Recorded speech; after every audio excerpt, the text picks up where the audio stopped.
Everyone, it's Bonnie Denham with Six Figure Tech Writer, and I wanted to go live and give you guys my top 5 tips for technical writers. I was recently supposed to have a meeting and it canceled, so before I run off and celebrate, I'm going to give you guys some tips, all right?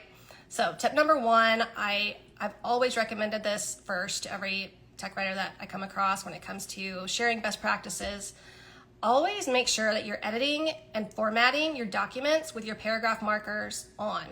Okay, you can find that little button on the Home tab in Microsoft Word, and it's about, a third or halfway through your ribbon. Okay, there's actually a lot of data that's stored in that paragraph marker.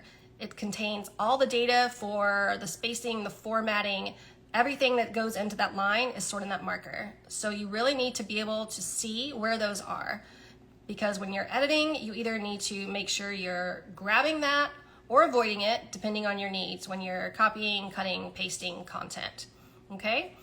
Number 2 is don't be afraid to ask questions, okay? This shows that you're interested, that you care, and that you want to do a great job.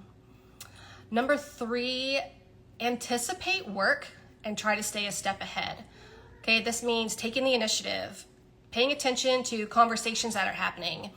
You might be able to anticipate some work that's coming down the pipeline and take a few steps to get prepared. And that just helps you complete the task later even faster.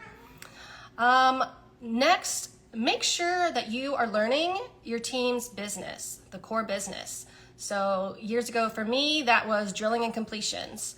So before you say, whoa, that's insane. I'm not saying learn it overnight. Just slowly, over time, make sure you're learning about the tools, the equipment, the processes. Trust me, this will take you far. And then last but not least, be available. Sometimes, and this is tough, you might try, never saying no when someone comes to you with work. If you're someone that might get overwhelmed easily, this can also mean getting up from your desk and walking around. Take the long way to get a glass of water or go to the restroom. You'll be surprised how many times someone will stand up and hey, I have an issue, or can you come look at something?